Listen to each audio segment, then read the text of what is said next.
안녕하세요. 네, 학예수양회 7월 22일 금요일 1차 학예수양회가 시작돼서 오늘 복음을 전하는 날입니다. 지금 이 순간 공주에서 많은 분들이 함께 기도하고 또 말씀을 전하고 있습니다. 인천 상륙작전이 열세였던 한국전을 전세를 바꾸는 것처럼 우리가 영적 전쟁에 있어서도 혹 열세였던 우리의 상황을 역전시킬 수 있는 그 기회가 학예수양회라고 생각합니다. 기도로 준비하고 열정으로 참여하시기를 주님 안에서 부탁을 드립니다. 함께 기도하시겠습니다. 거룩하신 하늘에 계시는 아버지 하나님, 우리에게 소망을 주시고 하나님을 아버지라 부르며 살 수 있도록 모든 은혜를 허락해 주신 것 진심으로 감사를 드립니다. 우리의 참된 소망이 주께서 예비하신 영원한 나라에 있습니다. 그날을 사모하고 또 그날을 위해서 이 땅에서의 삶을 살 수 있도록 붙잡아 주시고 인도해 주시기를 주님께 부탁을 드립니다. 우리의 연약함을 고백하고 오직 천지를 창조하신 그 능력과 죽은 자를 살리셨던 은혜를 사모하고 의지합니다. 때마다 또 일마다 주관해 주시며 주의 능력의 손길로 함께하여 주시옵소서. 또 무엇보다 우리 주변에 이루어진 영혼들을 바라볼 때 주님의 마음으로 볼 수 있도록 우리의 마음을 넓혀주시고 이루어진 영혼에 대한 열정을 가질 수 있도록 일깨워 주시기를 주님께 부탁을 드립니다. 우리에게 소중한 약속, 주 예수를 믿으면 너와 내 집이 구원 얻으리라는 약속의 말씀을 주셨습니다. 노아와 그의 가족을 방주로 이끄시고 소돔 고모라가 멸망하기 직전에 아브라함을 생각하사 롯을 건지신 그날의 은혜처럼 우리에게 속한 자 주의 권능의 손길로 인도해 주시기를 주님께 부탁을 드립니다. 우리 육신의 가족이 또 영원한 영적 가족이 돼서 함께 주의 나라에 들어갈 수 있도록 은혜를 베풀어 주시옵소서. 또 이 땅에서의 우리의 삶도 주께 의지합니다. 하루 동안에 어떤 일이 일어날지 우리는 알지 못하고 우리 스스로 해결할 수 없는 큰 문제를 이 땅에서 경험하기도 합니다. 오직 함께 하시는 주님, 우리의 삶의 보호자 되고 인도자 되시는 주님께 모든 것을 의지합니다. 어려운 일을 넉넉히 견뎌낼 수 있도록 힘과 지혜를 주시고 또 모든 일이 합력하여 선이 될 수 있도록 주의 능력으로 도와주시기를 더욱 간절히 기도합니다. 주님 안에서 준비되고 있는 8월 6일 학예수양에도 마땅히 준비될 일을 우리를 통해 예비해 주시고 주께 영광 돌리며 또 우리 자신도 새롭게 될 수 있도록 기회를 주시고 무엇보다 새로운 영혼 인도돼서 변화될 수 있도록 함께해 주시기를 주님께 기도합니다. 선교지 1선에서 우리를 대신하여 수고하는 선교사님의 사역과 가정을 위해서도 기도합니다. 인도선교회 송정은 목사님, 홍은성 목사님, 김요한 목사님, 그리고 하와이 선교회 박철호 선교사님, 그 사역과 가정도 권능의 손으로 붙잡아 주시고 그 수고가 헛되지 않도록 역사해 주시기를 주님께 기도합니다. 또 자유롭지 못한 비자 문제도 주의 은혜로 함께해 주셔서 어려움 없이 해결되고 전도할 수 있는 문이 열릴 수 있도록 도와주시기를 주님께 기도합니다. 이 시간 세상 끝날까지 우리와 함께 하시겠다는 주의 약속의 말씀을 기억하고 의지합니다.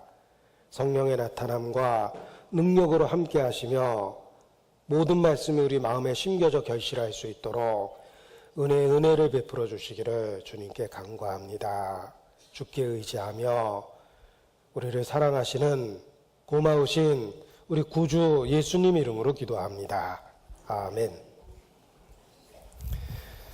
네, 성경 마태복음 16장 13절 말씀부터 함께 보시겠습니다. 신약성경 마태복음 16장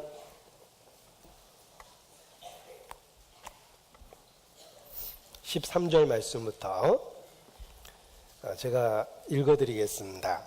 신약성경 27페이지 13절, 마태복음 16장 13절 말씀부터 읽어드리겠습니다. 예수께서 가이사랴 빌립보 지방에 이르러 제자들에게 물어 가라스되 사람들이 인자를 누구라 하느냐? 가로되 더러는 세례 요한, 더러는 엘리야, 어떤 이는 에레미야나 선지자 중에 하나라 하나이다. 가라스되 너희는 나를 누구라 하느냐? 시몬 베드로가 대답하여 가로되 주는 그리스도시요 살아계신 하나님의 아들이시니이다.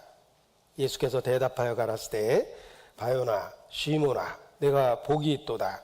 이를 내게 알게 한 이는 혈육이 아니요 하늘에 계신 내 아버지시니라. 또 내가 내게 이르노니 너는 베드로라. 내가 이 반석 위에 내 교회를 세우리니 음부의 권세가 이기지 못하리라.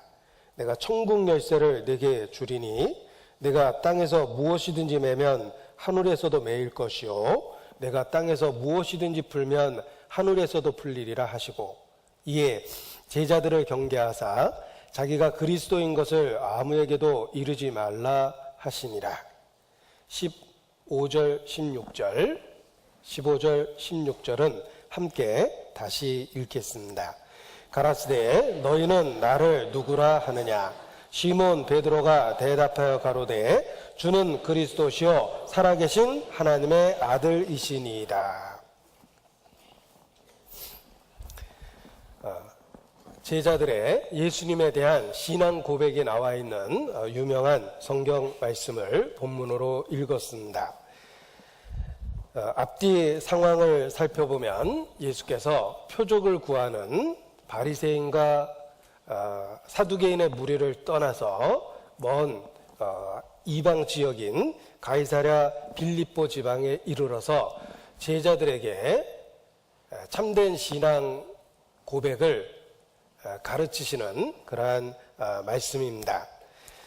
16장 1절에 바리새인과 사두개인들이 와서 예수를 시험하여 하늘로서부터 오는 표적 보이기를 청했다라고 되어 있습니다. 그때 표적을 구하는 그들을 악하고 음란한 세대가 표적을 구한다라고 책망하시며 그들을 떠나시는 모습이 기록되어 있습니다. 4절에 이르시기를 악하고 음란한 세대가 표적을 구하나 요나의 표적밖에는 보여줄 표적이 없느니라 하시고 저희를 떠나 가시다 이렇게 되어 있습니다. 표적을 구하는 종교인들을 떠나서 먼 그 이방 지역이었던 가이사랴 빌립보 지역에서 제자들에게 참된 신앙을 고백하도록 이렇게 인도해 주십니다. 지금도 그렇습니다. 참된 교회는 표적을 구하는 그 무리로부터 구별되고 세상적이고 세속적인 표적을 구하는 무리로부터 구별돼서 참된 신앙 고백을 하는 구별된 무리가 교회라고 말씀드릴 수 있습니다. 그 옛날 예수께서 표적을 구하는 사람들을 책망하시고 저희를 떠나가셨다라는 표현 속에서 지금도 그러하다라는 교훈을 얻을 수가 있습니다. 단순한 표적을 통해서 하나님을 믿으려 하는 것은 악하고 음란한 것입니다. 그것은 더 큰 표적이 주어지면 얼마든지 참된 신앙을 버릴 수 있다는 뜻입니다. 사람이 좋아서 결혼을 결심했는데 그 사람의 배경이 공부를 많이 했다든지 가정환경이 좋다라든지 재산이 있다라든지 그럴 수 있습니다. 그러나 순서를 바꿀 때에는 문제가 됩니다. 그저 재산이 많기 때문에 학벌이 좋기 때문에 집안이 좋기 때문에 일단 결혼부터 하자라고 생각하면 치명적인 실수를 하게 됩니다. 마찬가지입니다. 참된 진리를 통해서 예수님을 믿는 것이지 먼저 표적을 믿을 증거의 우선순위로 삼으면 안 된다는 뜻입니다. 그래서 표적을 구하는 사람들을 악하고 음란하다라고 책망하시며 그들의 무리를 떠나셨습니다. 지금도 그렇습니다. 단순한 외적 표적으로 신앙을 가지려고 할 때 주님은 그들을 멀리하실 수밖에 없습니다. 이 일은 가이사랴 빌립보 지역에서 있었으며 표적을 구하는 종교인들의 모습과 참된 신앙 고백을 하고 있는 제자들의 모습을 대조적으로 보여주고 있습니다. 이 신앙 고백이 있었던 그곳이 바로 가이사랴 빌립보 지역이다라고 되어 있습니다. 그래서 13절에 예수께서 가이사랴 빌립보 지방에 이르러 분명하게 이 사건이 어디에서 있었는지 그 장소를 우리에게 말씀해주고 계십니다. 가이사랴 빌립보, 성경을 공부할 때 한 번쯤은 지도를 놓고 그 위치를 확인해 보는 것이 필요합니다. 특히 예수님의 생애를 읽을 때에는 팔레스타인이라는 제한된 지역에서 있었던 일들이기 때문에 종이 한 장에 팔레스타인 지도를 그려놓고 예수님의 행적을 하나하나 표시해 가면서 읽는다면 많은 돈을 들여서 성지순례 가는 것보다 더 큰 유익을 얻게 됩니다. 성지순례 가서 관광만 하고 오는 사람들도 있는데 그 사건이 그곳에서 있었다는 걸 기억을 못하면 그저 관광거리에 불과합니다. 차라리 종이에다가 팔레스타인 지도를 그려놓고 예수님의 행적을 추적하면서 위치를 표시하면서 성경을 읽는 것이 때로는 형식적인 성지순례보다 더 유익하다고 생각이 듭니다. 지도를 놓고 그 사건이 있었던 지역을 표시하다 보면 성경이 역사적 사실이라는 것을 깨닫게 됩니다. 그저 꾸며낸 이야기가 아니라 실제 우리가 살고 있는 이 세상에서 있었던 역사라는 것을 알게 됩니다. 성경은 역사적 사실입니다. 따라서 사실이기 때문에 가르쳐준 영적 진리도 사실이라는 것입니다. 꾸며낸 이야기를 바탕으로 진리를 담아주신 것이 아니라 역사적 사실을 통해서 영적 진리를 담아주신 것입니다. 성경이 역사적 사실이라는 것은 그 역사 속에서 가르쳐준 영적 진리도 사실이라는 뜻입니다. 우리는 지도를 놓고 성경이 일어난 지역을 하나하나 확인하면서 역사성을 확인할 수 있고 우리가 배우고 있는 이 진리가 사실이라는 것도 더욱 깨닫게 됩니다. 진리를 헬라어로 우리에게 익숙한 헬라어 중에 하나인데 로고스라고 그럽니다. 로고스에 반대되는 말이 미토스라고 그러는데 꾸며낸 이야기, 신화를 미토스라고 그럽니다. 꾸며낸 이야기입니다. 성경은 미토스가 아니라 로고스입니다. 사실입니다. 진리입니다. 그래서 우리의 인생 전부를 걸 만한 가치가 있는 것입니다. 예수님의 행적을 역사를 통해서 확인하는 것은 사실성을 확인하는 것이며 우리가 믿고 있는 영적 진리가 로고스, 진리라는 사실성을 일깨울 수 있는 방법이기도 합니다. 그리고 중동의 지역을 하나하나 표시해서 읽다 보면은 예수께서 얼마나 힘든 길을 여행하셨는지를 새삼 깨닫게 됩니다. 한 본문으로 읽었지만 예수께서 정말 먼 여행을 하시고 있다는 것을 알게 되는데 가이사랴 빌립보라는 지역 자체가 예루살렘에서부터는 190km 떨어져 있고 예수님이 주로 활동하셨던 갈릴리 호수로부터는 북쪽으로 40km 정도 떨어져 있습니다. 그것을 도보로 걸어서 예수께서 여행을 하셨다는 걸 생각해 보면 예수께서 얼마나 피곤한 삶을 보내셨는지도 알 수가 있습니다. 지금도 중동 지방은 우리에게 살기에는 상당히 불편한 곳입니다. 하물며 예수님 당시에는 더욱더 상황이 더 형편없었습니다. 그곳에서 예수께서 육체를 가지고 우리와 똑같은 삶을 사셨다는 것을 기억해 보십시오. 우리가 겪고 있는 기후를, 더위를, 추위를 함께 경험했고, 그리고 그 척박한 땅에서 불편한 삶을 사셨습니다. 그리고 중동 지방의 음식은 지금 봐도 형편없는데 예수님 당시에는 더욱더 형편이 없었습니다. 맛을 위해서 먹었다기보다는 생존을 위해서 먹을 수밖에 없는 음식이 대부분이었습니다. 예수님은 그런 척박한 환경에서 박한 음식을 먹고 사셨습니다. 그 자체가 우리에게 또한 교훈이 됩니다. 아이언사이드라는 무디교회 기념 목사님은 1950년대에 이스라엘을 여행하면서 여행길 내내 울고 다녔다라고 고백을 합니다. 왜냐하면 너무나 이 불편한 환경을 보고 또 그 박한 음식들을 보면서 만왕의 왕 대신 예수께서 2000여 년 전에 이곳에서 이렇게 사셨다고 생각하니까 여행 내내 울고 다녔다라고 그렇게 고백합니다. 예수님은 우리가 가지고 있는 대부분의 환경보다 더 나쁜 곳에서 생애를 보내셨습니다. 우리가 누리고 있는 것들보다 더 나쁜 상황 속에서 살아가셨습니다. 우리는 정수된 깨끗한 물을 먹습니다. 그러나 중동 지역의 물은 우리가 먹는 정수된 물과는 전혀 다른 차원의 물입니다. 음식도 그러하죠.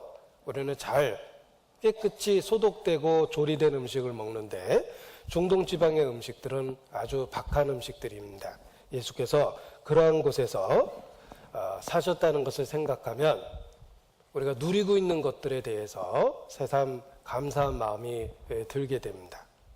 적어도 우리는 예수님보다 더 좋은 환경에서 더 좋은 음식을 먹고 살고 있기 때문에 그렇습니다.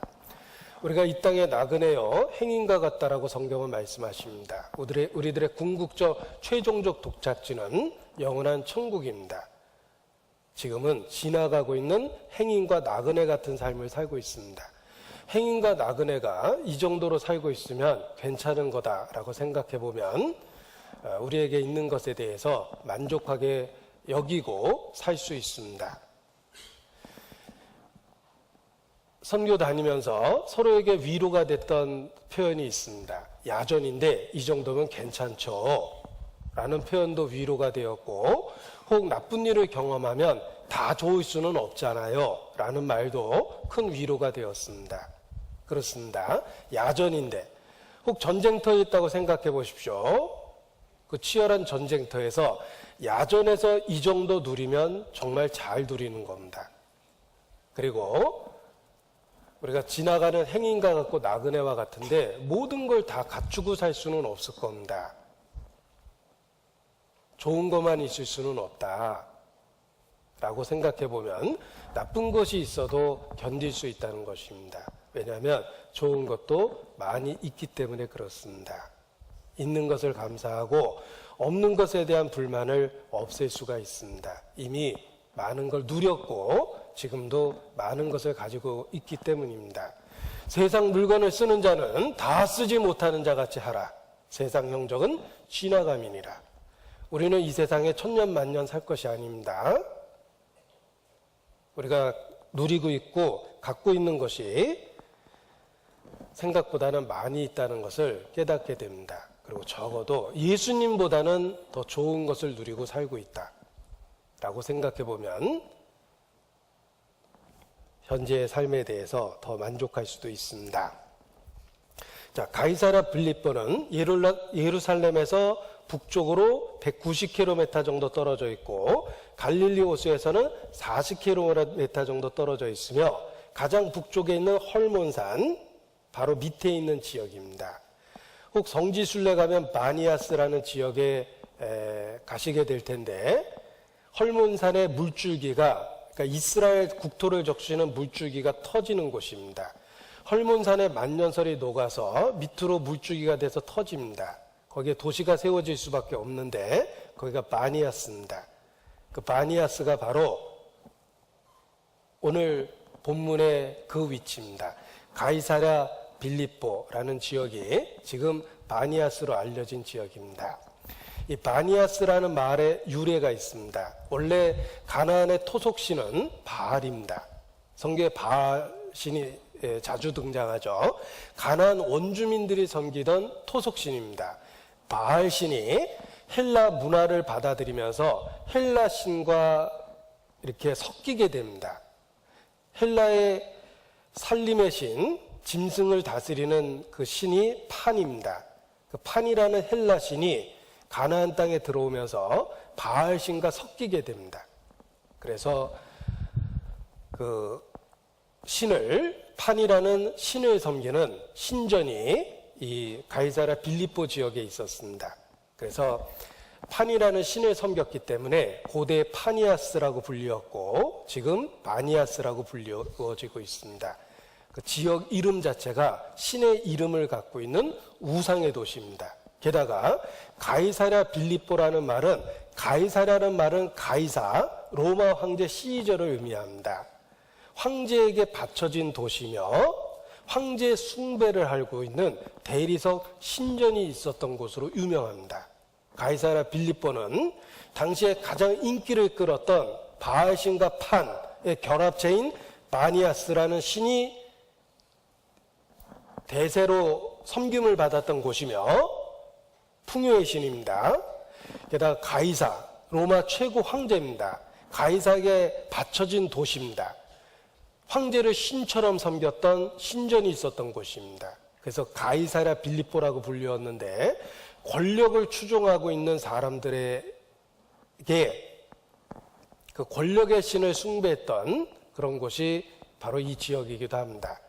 가이사랴 빌립보는 한마디로 풍요의 신을 숭배하는 곳이며 권력의 신, 권력을 숭배하고 있는 곳이기도 합니다. 한마디로 우상 숭배의 본거지입니다. 그 본거지에서 예수께서 제자들에게 참된 신앙의 고백을 이끌어내시는 겁니다. 예루살렘에서 이러한 고백을 받으신 것이 아닙니다. 우상 한복판에서 풍요의 신과 권력의 신이 대세로 있는 그 한복판에서 예수님에 대한 신앙 고백을 이끌어내셨습니다. 지금도 그렇습니다. 우리가 살고 있는 세상을 관찰해 보면 권력을 중요시 여기고 그리고 풍요, 물질적인 풍요를 신처럼 숭배하는 가치관을 갖고 있는 세상입니다. 우리가 살고 있는 이 세상이 가이사랴 빌립보 같다, 영적으로 그러하다라는 생각이 듭니다. 풍요를 신처럼 숭배하고 권력을 존귀히 여기는 세상. 그곳에서 예수님은 우리에게 올바른 신앙을 고백하기를 요구하십니다. 너희는 나를 누구로 하느냐? 주는 그리스도시요 살아계신 하나님의 아들이시니이다 라는 참된 신앙의 고백을 하기를 원하는 것입니다. 그래서 그저 역사적 사건이 아니라 시간을 넘어서 모든 세대의 제자들에게 그들이 어떠한 곳에 있든지 풍요를 소중히 여기고 권력을 존귀히 여기는 그 어떠한 곳에 있든지 올바른 신앙 고백을 하고 살아야 될 것을 교훈해주고 계시는 것입니다. 이 제자들이 생각하기에 가이사랴 빌립보 지역에서 자기 자신들이 초라하게 보였을 겁니다. 예수님을 따르고 있는 자기 자신들이 그 거대한 도시 앞에서 보잘것 없어 보이고 왜소하고 초라하게 여겨졌을 겁니다. 그러나 그곳에서 예수님은 그들에게 올바른 신앙을 고백할 수 있도록 인도해 주십니다. 우리도 그렇습니다. 풍요를 신처럼 섬기고 권력을 중하게 여기는 이 세상에서 우리 자신이 때로 왜소하고 초라해 보일 때도 있을 겁니다. 그러나 당당하게 우리가 누군지를 신앙 고백을 통해서 일깨워 주시는 것입니다. 우리가 믿고 있는 예수님은 그리스도시며 살아계신 하나님의 아들이십니다. 이 세상에서 주눅들지 말고 당당하게 신앙을 고백해야 될 것을 역사를 통해서도 교훈해 주시는 것입니다. 우리가 믿고 있는 하나님은 천지를 지은 창조주십니다. 오직 여호와는 참 하나님이시여 사시는 하나님이시여 영원한 왕이시라.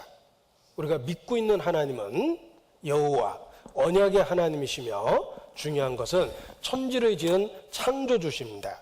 여호와께서 그 권능으로 땅을 지으셨고 그 지혜로 세계를 세우셨으며 그 명철로 하늘들을 펴셨도다. 우리가 믿는 하나님은 여호와 언약의 하나님이며 천지를 지은 창조주입니다. 하나님께서 선언하셨습니다. 천지를 짓지 아니한 신들은 땅 위에서 하늘 아래서 망하리라 하라. 그렇습니다. 천지를 짓지 아니한 신들은 어떤 이름으로 불리어지든지 역사가 끝날 때 하늘 아래서 땅 위에서 망할 것입니다. 그것을 일깨우고 사는 것이 필요합니다. 당시에 가이사라 빌립보 사람들은 가이사라는 황제를 권력을 중요시 여겼습니다. 뿐만 아니라 가나안 땅의 최고 인기 있는 신 바알 그리고 헬라의 새로운 신 판 그 둘을 결합해서 마니아스라는 새로운 신을 섬기기도 했습니다.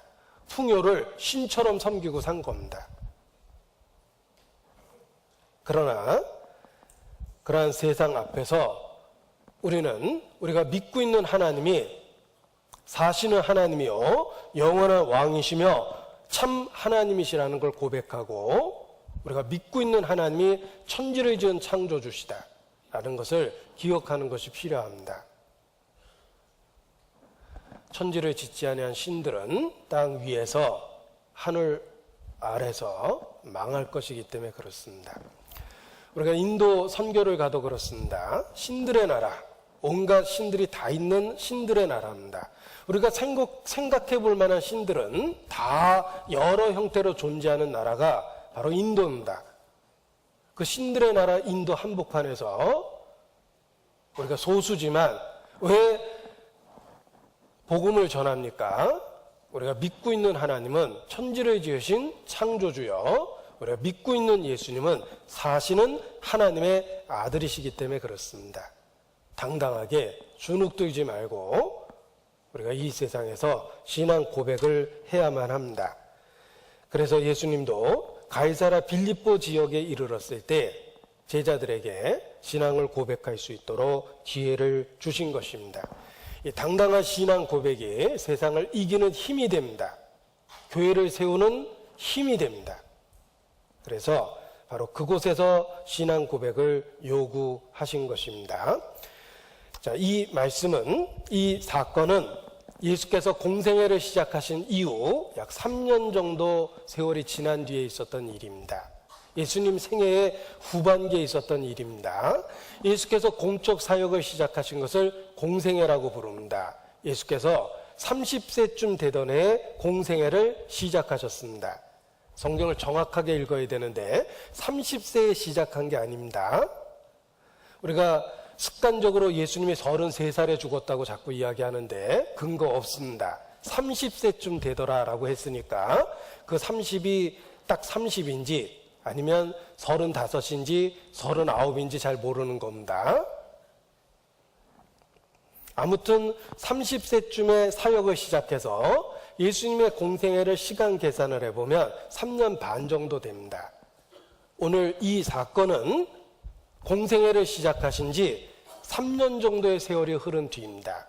역계산을 해보면 예수께서 돌아가시기 한 2달 전쯤에 있었던 일입니다. 그때 비로소 예수님이 십자가에 죽으실 것이라는 가르침을 본격적으로 하신 것입니다. 예수님은 제자들을 3년 이상 데리고 다녔는데 제자들은 많은 것을 보았습니다. 많은 가르침을 듣고 예수님이 행하신 기적의 현장에 있었습니다. 그러나 예수님이 죽으실 것이라는 것에 대한 가르침은 3년이 지난 뒤부터 비로소 구체적으로 말씀하셨다는 것입니다. 그래서 21절에 보면 21절에 보면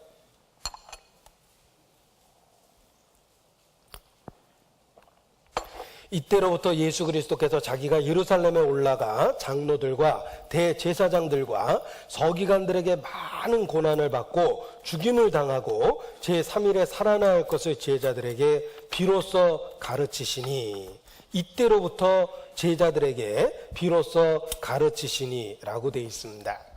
예수님은 자신의 죽음에 대한 그 가르침을 가장 적당한 시간에 시작하셔서 제자들을 진리로 인도하신 것입니다. 천하범사에 기한이 있고 모든 목적을 이룰 때가 있습니다. 말할 때가 있고 잠잠할 때가 있습니다. 또 시기에 따라서 어떤 말을 해야 될지 적절한 말들이 있습니다. 예수께서 자신의 죽음에 대한 가르침을 이때로부터 비로소 가르치신 것입니다. 왜냐하면 성경에 이르시기를 가시덤불 속에 파종하지 마라, 너희의 묵은 땅을 갈라, 이렇게 말씀하셨습니다. 파종은 정말 좋은 씨앗이지만 적당한 시기에 적당한 방법으로 해야 합니다. 가시덤불 속에 파종하지 마라, 종자만 버리는 것입니다. 너희의 묵은 땅을 갈라. 묵은 땅을 그냥 씨를 뿌리면 안 됩니다. 갈고 엎어서 씨를 받아들일 준비가 되어 있을 때 씨를 뿌리는 것입니다. 농사도 우리에게 그렇게 하나님은 농사를 짓도록 지혜를 주신 것입니다. 너희 묵은 땅을 갈고 가시덤불에 파종하지 마라. 영적 진리가 그러합니다. 가장 적당한 때에 예수께서 비로소 자신의 죽음에 대한 가르침을 제자들에게 주신 것입니다. 파종하려 가는 자가 어찌 끊이지 않고 갈기만 하겠느냐, 그 땅을 개간하며 고르게만 하겠느냐, 이제 때가 됐으니 파종할 때가 됐다고 생각하신 것입니다. 그래서 예수님의 죽음에 대한 가르침을 비로소 그들에게 주신 것입니다. 제자들을 가르치실 때 예수께서 경고하셨습니다. 거룩한 것을 개에게 주지 말며 너희의 진주를 돼지 앞에 던지지 말라. 저희가 그것을 발로 밟고 돌이켜 너희를 찢어 상할까 염려하라. 거룩한 것을 개에게 주지 말고 너희의 진주를 돼지에게 던지지 말라.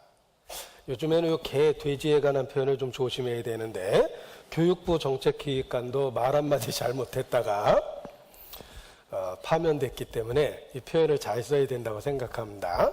왜 그렇게 심한 표현을 쓰셨을까? 이유가 있습니다. 하나님을 대적하거나 진리를 대적하거나 냉담하거나 무관심한 것이 얼마나 어리석은지를 가르쳐 주려고 개와 돼지라는 표현을 쓴 겁니다. 존귀에 처하나 깨닫지 못하는 사람은 멸망하는 짐승 같으니라. 어떻게 짐승이라는 그런 심한 표현을 쓰셨을까? 하나님을 대적하는 자는 산산이 부서질 것이다. 하나님을 대적하는 것이 인간에게 얼마나 어리석은 것인지, 진리에 대한 무관심이 얼마나 어리석은 선택인지 우리에게 가르쳐 주려고 그렇게 강한 표현을 쓰신 것입니다. 진리의 가치를 모를 때 그 진리를 제시하는 것은 어리석은 겁니다. 그래서 혹 어떤 사람은 하나님의 말씀을 싸구려 상품 취급한다라는 표현이 있습니다.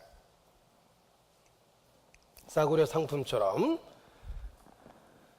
그렇게 가치 없게 만들면 안 된다는 뜻입니다. 우리가 알아듣지도 못하는 사람에게 길에서 예수 천국 불신 지옥, 예수 천국 불신 지옥 하면 사실 참 좋은 말이지만 그 전하는 시기와 방법과 대상이 잘못되어 있기 때문에 거룩한 걸 개에게 준 셈이 되고 진주를 돼지 앞에 던진 셈이 되는 겁니다. 사람들은 그 말을 듣고 조롱하고 비웃습니다. 또는 너무 익숙하기 때문에 자기가 다 알고 있다고 착각합니다. 너무 익숙하기 때문에 모르는데 알고 있다고 착각이 생깁니다. 정말 예수 믿으면 천국 간다는 진리를 알고 계십니까? 누구에게 설명할 정도로 알고 계십니까? 왜 예수 믿으면 천국 가는지 A4 빈 종이 주고 써보라 그러면 몇 페이지나 쓸 수 있습니까? 실제로는 모르고 있는데 답만 들었기 때문에 알고 있다고 착각이 생깁니다.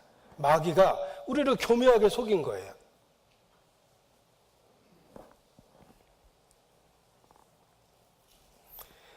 이 중요한 진리는 가르쳐야 될 적당한 시기가 있습니다.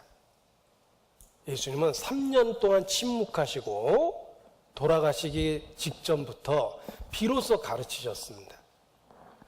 우리가 전도 집회를 일주일 하면서 결론은 예수님 믿고 천국 가자인데 앞에 성경이 어떻게 형성되었는지, 이스라엘이 어떤 의미가 있는지, 만물이 놀라울 정도로 디자인되어 있다든지 이런 이야기를 갖고 성경 강연회를 합니다. 그 이유는 묵은 땅을 갈고 가시덤불을 제거하기 위해서입니다. 파종하려고. 하나님이 준 지혜라고 생각합니다. 농사짓는 지혜도 우리에게 적당하게 가르치셨습니다. 모든 농산물에는 농사짓는 방법이 있습니다. 하물며 영적 진리를 전하는 방법도 우리에게 가르쳐 주신 거라고 생각합니다. 그래서 정말 중요하고 놀라운 진리지만 전하는 방법과 시기는 지혜롭게 해야만 한다라는 것입니다. 예수님도 비로소 제자들에게 가르치신 시기가 있기 때문입니다. 또한 예수님은 이 중요한 진리를 그냥 가르치신 게 아니라 많은 기도 가운데 준비하고 가르치신 겁니다. 즉흥적인 문답이 아닙니다. 예수님은 하나님이십니다. 그저 스쳐 지나가는 만남처럼 보였지만 창세로부터 예비된 것입니다. 창조주입니다. 그걸 어려운 말로 섭리라고 그러고 경륜이라고 그럽니다. 섭리라는 말은 영어로 프로비던스입니다. 미리, 비던스, 보다, 미리 봤다는 거예요. 하나님은 모든 것을 알고 모든 상황을 움직여서 가장 적당한 시기에 적당한 방법으로 복음을 우리에게 주시는 겁니다. 예수님이 지나가면서 그 사람을 만난 것처럼 보이지만 그렇지 않다는 거예요. 섭리가 있고 경륜이 있고 보이지 않는 손이 있고 세밀하게 설계된 인도하심이 있다는 겁니다. 예수께서 이러한 중요한 신앙 고백을 이끄신 것도 오랜 기도로 준비하시고 가장 적당한 시간에 적당한 방법으로 고백을 이끌어내신 겁니다. 오늘 본문에 표시하겠습니다. 똑같은 내용이 누가복음에도 있는데 표시하고 누가복음 9장 18절로 가겠습니다. 누가복음 9장 18절.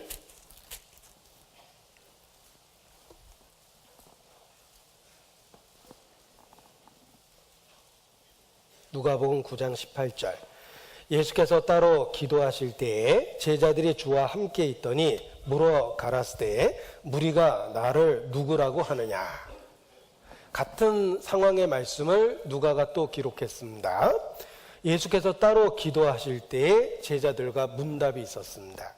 따로 기도하실 때에 이 중요한 진리를 가르치는 적당한 시기에 예수님도 기도로 준비하셨던 것입니다. 예수께서 따로 기도하실 때 그때 이 중요한 신앙 고백을 이끌어내셨습니다. 우리도 마찬가지입니다.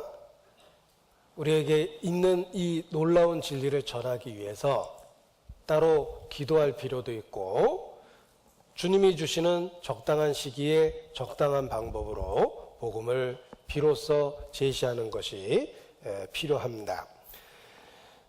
마태복음 다시 상황을 보면 예수께서 제자들에게 첫 번째 물어보셨습니다. 문답은 고대로부터 진리를 가르치는 좋은 방법 중에 하나입니다. 예수님도 제자들에게 문답을 통해서 진리를 가르치신 경우가 많습니다.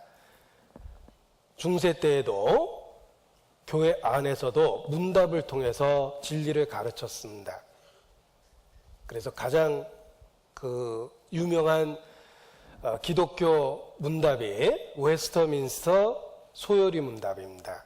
영국에 있는 웨스터민스터라는 사원에서 개신교 지도자들이 모여서 중요한 진리를 요약한 것인데 그 형식은 문답입니다.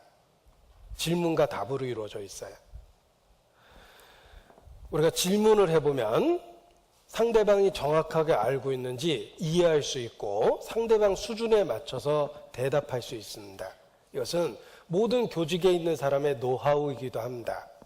내가 일방적으로 아이들을 가르치면 아이들이 전혀 못 알아들을 수 있습니다. 선생님 수준이 아이들 수준은 아니기 때문에 그렇습니다. 따라서 상대방이 얼마나 정확하게 알고 있는지 파악할 수 있는 방법은 문답이죠. 질문을 해보면 압니다. 시험을 보는 이유도 상대방의 수준을 레벨 테스트를 하기 위해서입니다. 예수님도 질문을 통해서 그들로 하여금 생각하게 했습니다. 그리고 질문을 통해서 올바른 진리로 인도해 주신 것입니다. 예수님이 그들에게 물어보십니다. 사람들이 인자를 누구라 하느냐? 자, 제자들에게 질문한 거하고 조금 다르죠? 너희는 나를 누구라 하느냐? 제자들에겐 그렇게 물어보셨고 첫 번째 질문에는 사람들이 인자를 누구라 하느냐? 이렇게 표현하셨습니다. 이 사람들은 예수님에 대해서 대부분 적대적이었습니다. 특히 종교가들, 보통 사람이 아니라 하나님을 믿는다고 하는 종교가들은 더더욱 예수님에 대해서 적대적이었습니다. 그들을 무조건적으로 동조하는 사람들도 적대적이었고 보통 사람들은 예수님의 가르침을 듣고 감동도 받고 병도 고치고 오병이어의 기적에 참여도 했으니 예수님에 대한 평판이 좋았을 것입니다. 주로 적대적인 사람들은 유대 종교가입니다. 지금도 그렇습니다. 누가 우리 교회를 적대시합니까? 안 믿는 사람들이 아닙니다. 소위 믿는다고 하는 사람들 중에 적대시하는 사람들이 있어요. 예수님 당시에도 유대 종교가가 예수님에 대해서 적대적이었습니다. 귀신 들렸다. 백성을 미혹해 한다. 먹기를 탐하고 포도주를 즐기는 자다. 세리와 죄인의 친구다. 귀신의 왕 바알세부를 힘입었다. 이것이 당시 종교가들이 예수님에 대해서 했던 평가입니다. 적대적이죠. 사람들이 인자를 누구라 하느냐? 제자들은 차마 악플은 예수님께 말할 수가 없었습니다. 악플이죠. 예, 좋은 쪽의 이야기만 예수님께 주로 이렇게 전해준다. 사람들이 더러는 세례 요한, 더러는 엘리야, 더러는 에레미야, 혹 그와 같은 선지자 중에 하나라 하더이다. 이렇게 주로 좋은 쪽의 평을 예수님께 이야기를 했습니다. 그 당시 사람들의 생각입니다. 유대 종교가들은 적대시했고 보통의 사람들은 예수님을 세례 요한이다. 세례 요한이 헤롯의 죄를 책망하다가 순교당했습니다.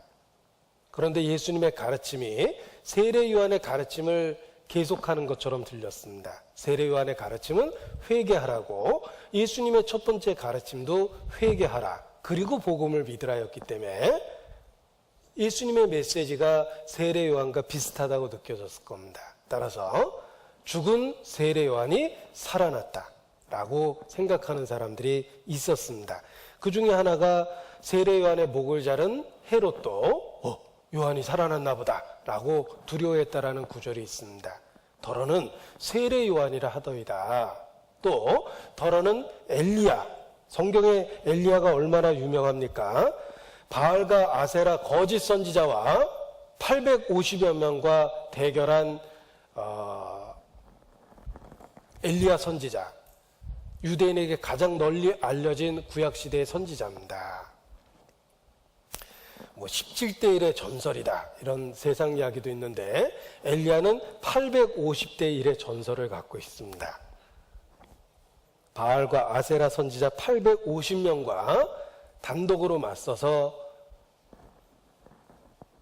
승리한 그 유명한 선지자입니다.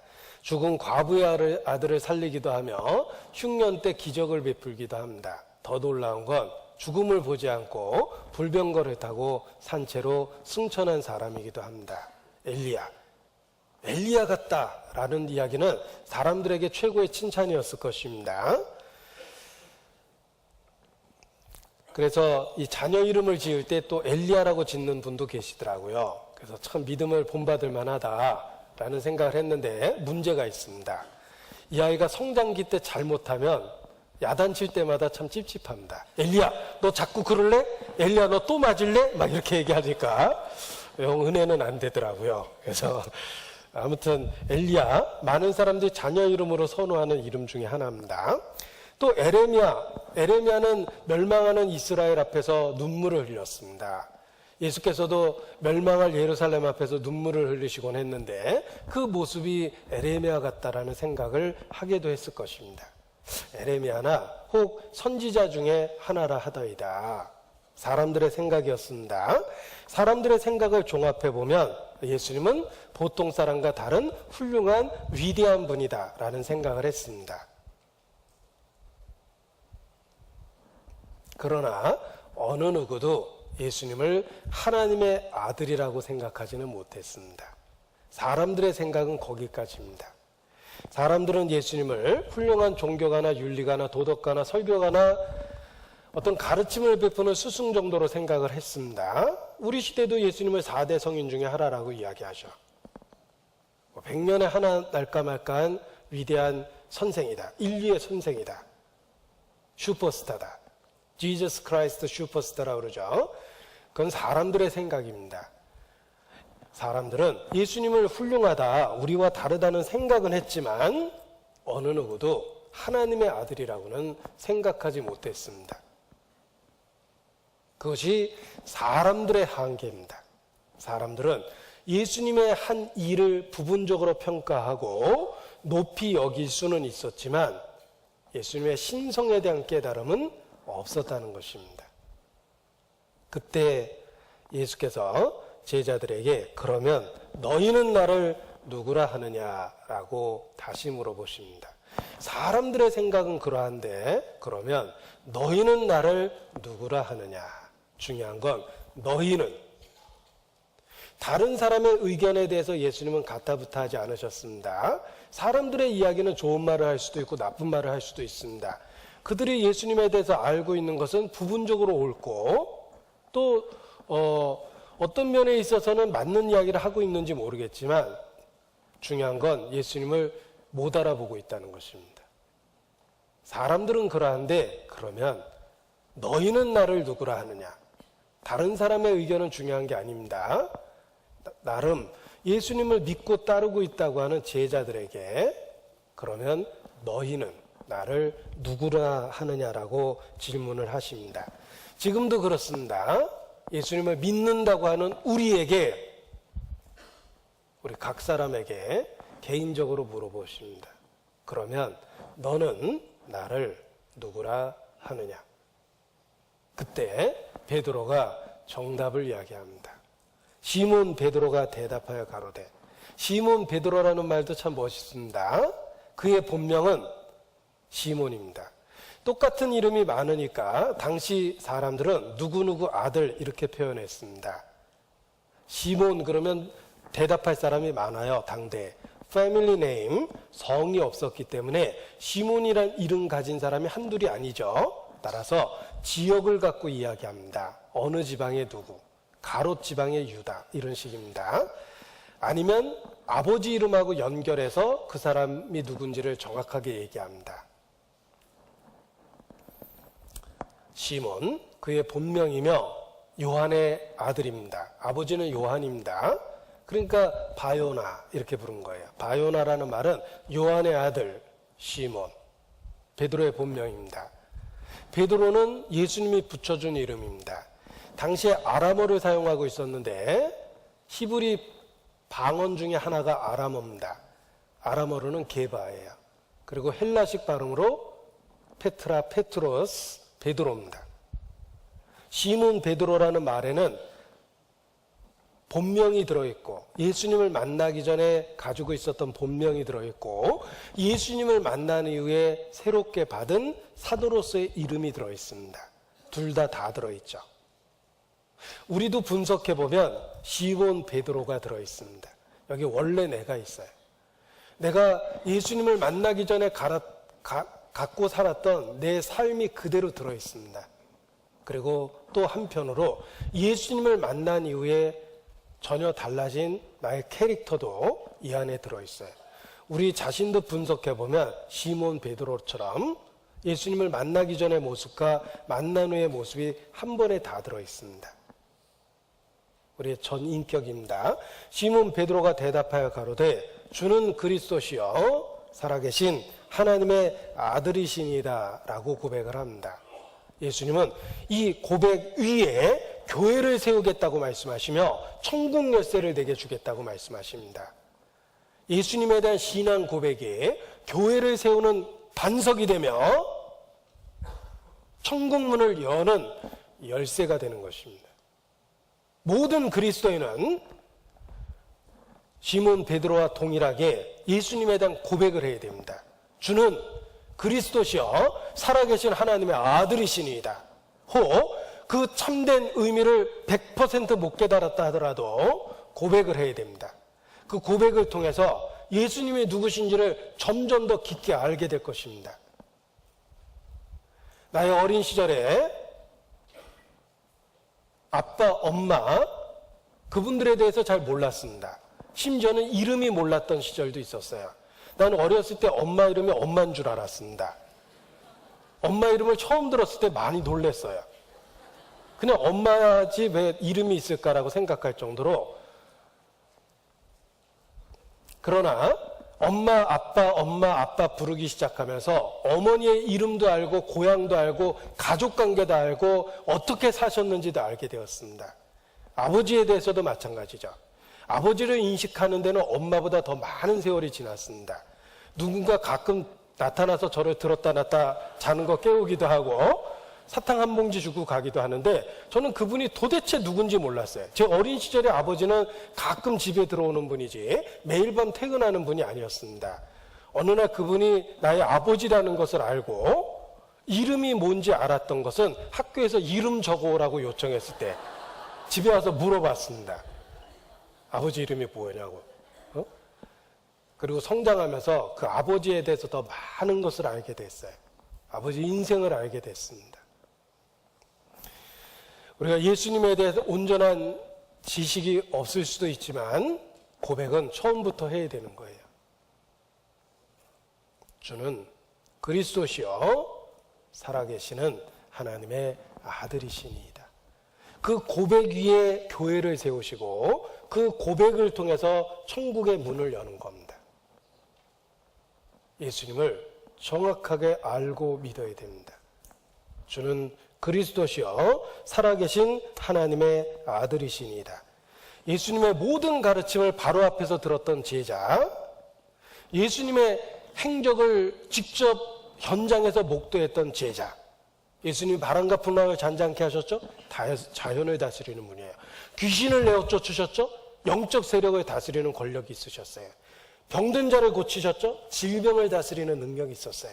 죽은 자를 살리셨죠? 생사를 주관하실 수 있으셨어요. 죄를 용서한다고 선언하셨어요. 죄를 사할 수 있는 권세가 있으셨어요. 도대체 저분이 누구길래 살아계신 하나님의 아들이십니다. 제자들은 예수님의 가르침을 직접 받았고 예수님의 행적을 직접 목격하면서 예수님의 정체성을 더욱 명확하게 깨닫게 된 것입니다. 주는 그리스도시요 살아계신 하나님의 아들이시니이다. 우리 모두가 예수님 앞에 고백해야 될 가장 중요한 신앙 고백입니다. 주는 그리스도시요 살아계신 하나님의 아들이십니다. 우리가 예수님을 믿는다라는 말은 예수님이 누구시며 예수님이 무슨 일을 하셨는지를 알고 믿는 것입니다. 예수님이 누구시며 예수님의 인격을 믿어야 되고 예수님이 무슨 일을 하셨는지 사역을 믿어야 됩니다. 영어로 person, 예수님이 누구신지 person, 인격을 알아야 되고 그의 사역, work, 그가 하신 일을 믿어야 되는 거예요. 그걸 한 문장으로 만들면 주는 그리스도시여 살아계신 하나님의 아들이십니다. 예수님의 인격은 신성을 갖고 있는 하나님 자신이셨어요. 그것을 하나님의 아들이라고 표현하고 예수님이 도대체 무슨 일을 하시는가? 그의 하시는 일이 그리스도예요. 우리를 구원하는 제사장이며 하나님의 말씀을 가르쳐주는 선지자며 우리의 삶을 다스리시는 왕이시거든요. 그분이 하시는 일은 그리스도예요. 우리는 예수님이 누구시고 무슨 일을 하셨는지를 알고 믿고 고백해야 됩니다.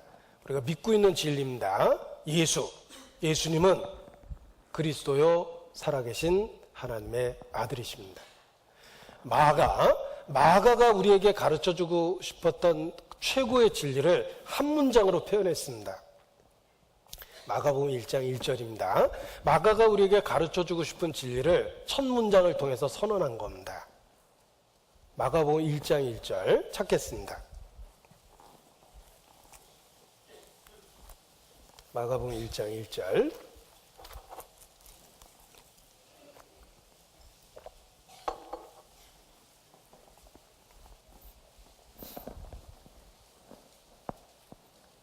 우리 첫 구절은 주로 많이 외우잖아요. 창세기 1장 1절 외우고 마태복음 1장 1절 외우죠. 아브라함과 다윗의 자손 예수 그리스도의 세계라. 마찬가지로 마가복음 1장 1절도 외우는 게 필요합니다. 왜냐하면 마가복음 전체가 우리에게 가르쳐주고 있는 메시지를 한 문장으로 선언했기 때문입니다. 1절 같이 읽겠습니다. 하나님의 아들 예수 그리스도 복음의 시작이라. 마가가 우리에게 가르쳐주려는 이야기입니다. 자, 예수라는 말의 좌우에 있는 표현을 보십시오. 우리가 예수님을 어떻게 믿을 것인지 예수라는 단어 좌우에 있는 표현을 보십시오. 예수, 하나님의 아들 예수, 그리스도, 복음의 시작입니다. 우리는 예수님을 하나님의 아들로 믿고 그리스도로 믿습니다. 마가가 우리에게 가르쳐준 진리와 같은 거예요. 하나님의 아들 예수 그리스도 복음의 시작이라. 요한복음 11장입니다.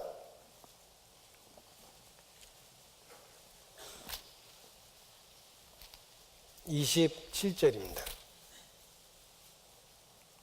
마르다의 신앙 고백이 있습니다. 요한복음 11장 27절 마르다 그의 신앙 고백이 있습니다. 같이 읽자.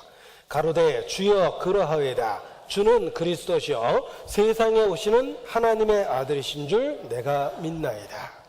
마르다가 있는 천국에 함께 가기 위해서는 마르다와 같은 신앙 고백을 해야만 합니다. 주는 그리스도시요 세상에 오시는 하나님의 아들이신 줄 내가 믿나이다.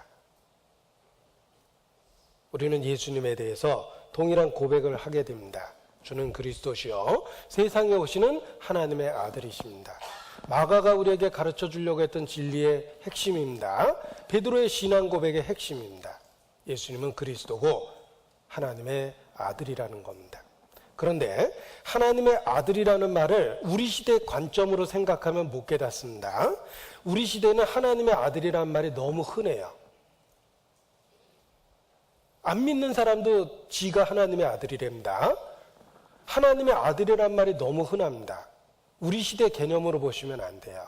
성경이 기록될 당시에 하나님의 아들이라는 말은 하나님이 사람이 됐다는 뜻입니다. 그런 말은 함부로 쓰는 게 아니라는 거예요.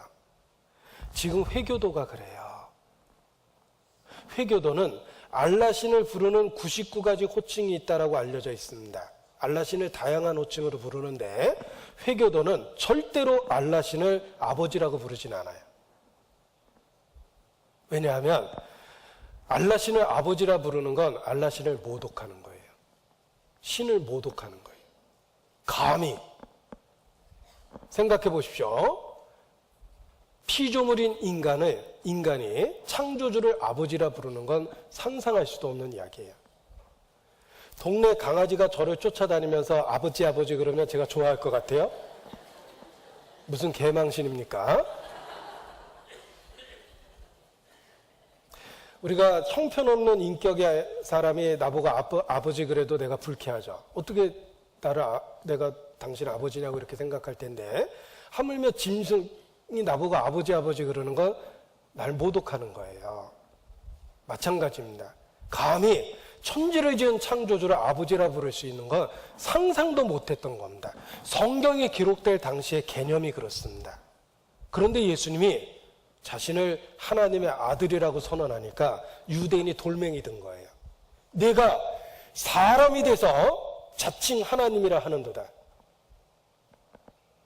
굉장한 분노를 느끼죠. 둘 중에 하나예요.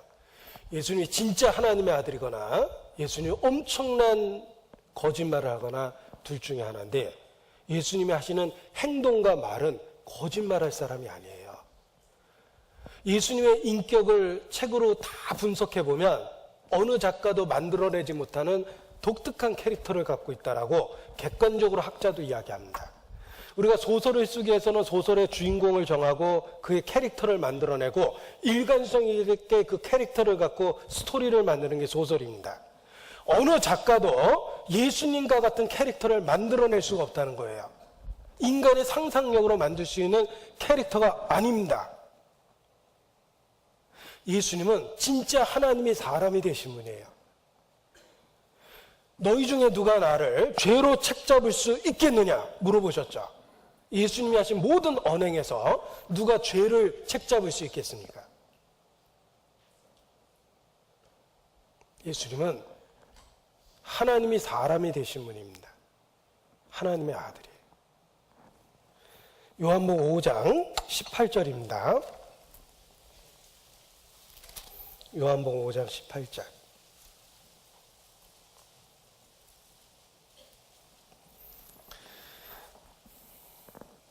유대인들이 이를 인하여 더욱 예수를 죽이고자 하니 이는 안식일만 범할 뿐 아니라 하나님을 자기의 친아버지라 하여 자기를 하나님과 동등으로 삼으심이더라. 예수님의 표현을 들으면 들을수록 유대 종교가는 화가 났습니다. 자기를 하나님과 동등으로 삼고 계시거든요. 소자야, 안심하라. 네 죄사함을 받았느니라. 저가 누구긴데 사람의 죄도 사하는고 참남하도다. 하나님만이 죄를 사할 수 있다.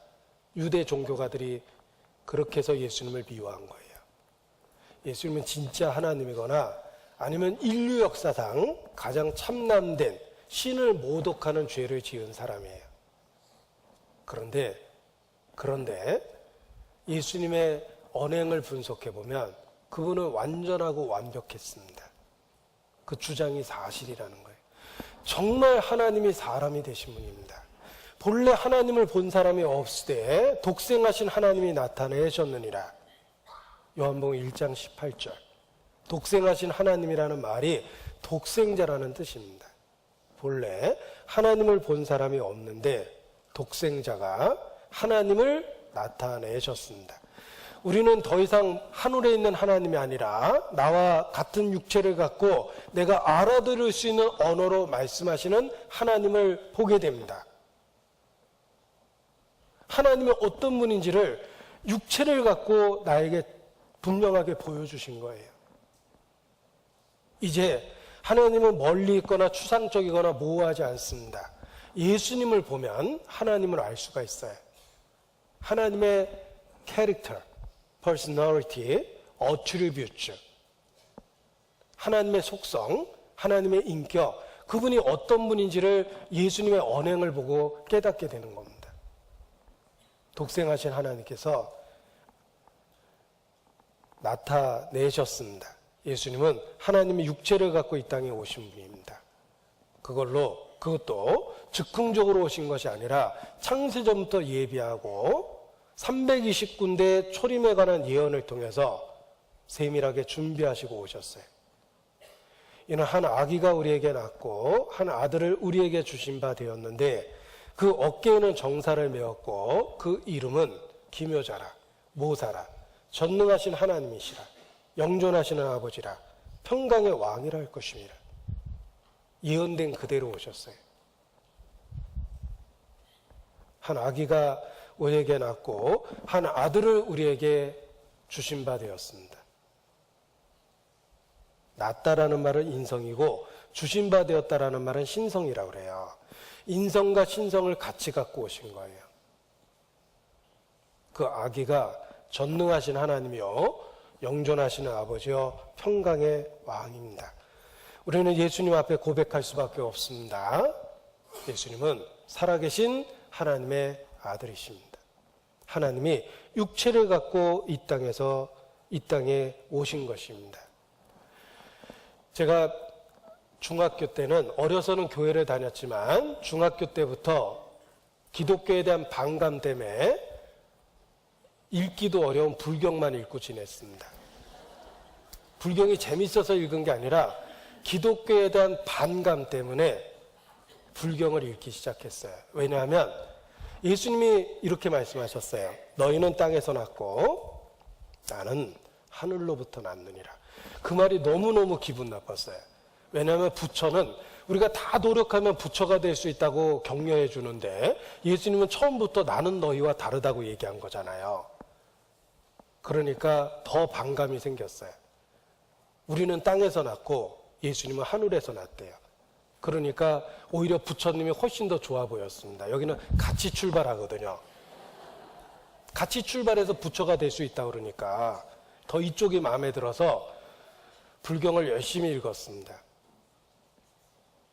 그런데 그 말이 무슨 뜻인지 나중에 알았어요. 나는 하늘로부터 났다는 말은 예수님은 신성을 갖고 이 땅에 오신 거예요. 하나님이 육체를 갖고 이 땅에 오신 겁니다. 요한복음 8장 23절입니다. 8장 23절. 요한복음 8장 23절.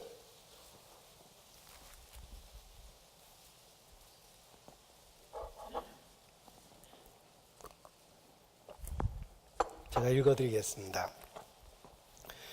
예수께서 가라사대 때 이 성경책 편집한 것 중에 예수님 말씀을 빨간색으로 인쇄해 놓은 게 있습니다. 요즘 성경이 특히 그렇거든요. 우리 중요한 거는 빨간색으로 밑줄 긋죠. 이게 얼마나 중요한지 생각 좀 하고 읽으라고 빨간색으로 인쇄해 놓은 겁니다. 자, 예수께서 가라사대 때 너희는 아래서 났고 나는 위에서 났으며 너희는 이 세상에 속하였고 나는 이 세상에 속하지 아니하였느니라. 이러므로 내가 너에게 말하기를 너희가 너희 죄 가운데서 죽으리라 하였노라. 너희가 만일 내가 그인 줄 믿지 아니하면 너희 죄 가운데서 죽으리라. 저희가 말하되 내가 누구냐? 예수께서 가라사대 때 같이 읽겠습니다. 나는 처음부터 너희에게 말하여 온 자니라. 태초에 말씀이 계시니라. 이 말씀이 하나님과 함께 계셨으니 이 말씀은 곧 하나님이시니라.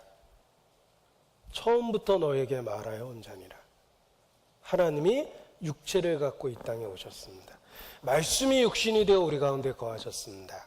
그것을 성경적인 용어로 독생자라고 부릅니다. 하나님의 독생자는 예수님 한 분입니다. 우리는 아들의 영을 받아 양자가 되는 거예요. 그러나 하나님의 독생자는 예수님 뿐입니다. 예수님은 출발이 우리하고 다르다고 분명히 말씀하셨죠. 나는 하늘로부터 났다. 그래서 우리의 구세주가 된 거예요. 우리와 똑같다면 우리를 구원하실 구세주가 될 수 없습니다. 우리와 다르기 때문에 구세주가 된 거예요. 하늘로부터 오셨어요. 하나님이 육체를 갖고 이 땅에 오신 것입니다. 그래서 놀라운 사실이 있습니다. 구약 성경에 우리가 신약 성경에서 익숙한 말이죠. 누구든지 주의 이름을 부르는 자는 구원을 얻으리라. 그래서 예수 믿고 구원받았다고 이야기하는데 이 말씀은 신약 성경의 이 말씀은 구약 성경을 그대로 인용한 말씀입니다. 그런데 구약 성경의 그 말씀이 어디에 있을까?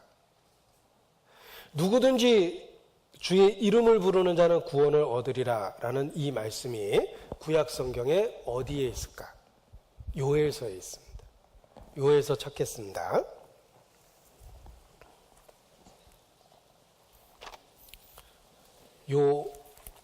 요엘서 요아오요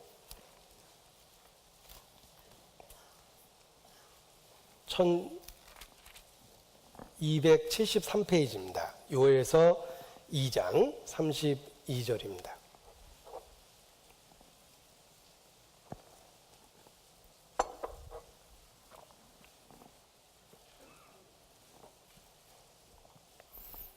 요에서 2장 32절 1273페이지입니다. 누구든지 여호와의 이름을 부르는 자는 구원을 얻으리니, 이 말씀을 신약 성경에 인용해서 누구든지 주의 이름을 부르는 자는 구원을 얻으리라 라고 로마서 10장에 인용되어 있는 겁니다. 그런데 이 말씀을 구약에서 찾으면 주의 이름이 아니죠. 여호와의 이름이에요. 여호와의 이름을 부르는 자는 구원을 얻으리라. 구약의 여호와, 그 언약의 하나님께서 육체를 갖고 이 땅에 오신 분이 바로 하나님 자신이십니다. 구약 성경에 익숙한 표현입니다. 나는 여호와라, 나 외에 구원자가 없느니라. 구약에서 얼마든지 찾을 수 있는 반복되는 말씀이죠. 나는 여호와라, 나 외에 구원자가 없느니라. 구원자는 오직 여호와예요. 따라서 예수님을 구원자라고 믿는 것은 그 말씀과 대치되는 겁니다. 나는 여호와라, 나 외에 구원자가 없느니라라고 그랬는데 우리는 예수님을 구원자 그리스도라고 믿습니다. 어떻게 이 모순을 해결하시겠습니까? 예수님이 바로 구약의 여호와라는 거예요.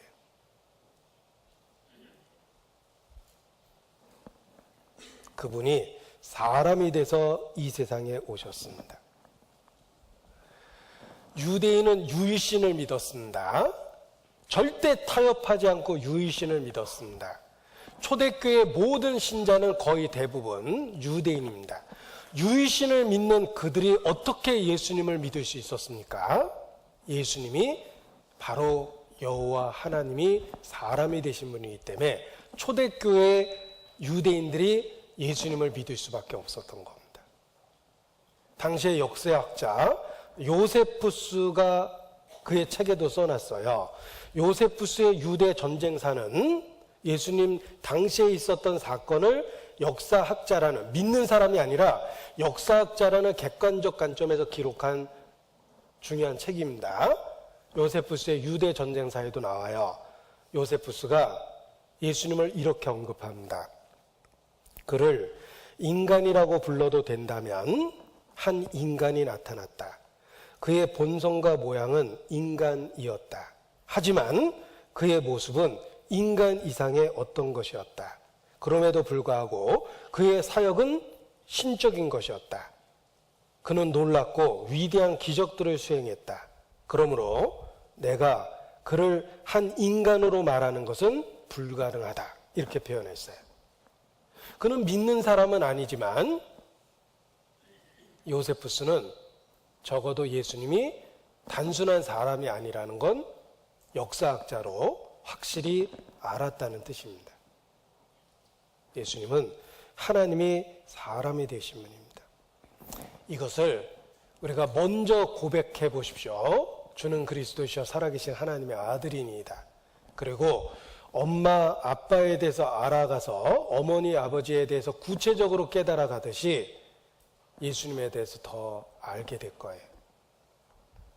이러한 신앙 고백 위에 교회가 세워지고 이러한 신앙 고백으로 천국문이 열리기 때문에 그렇습니다. 예수님은 하나님을 육체로 갖고 나타낸 하나님 자신이십니다.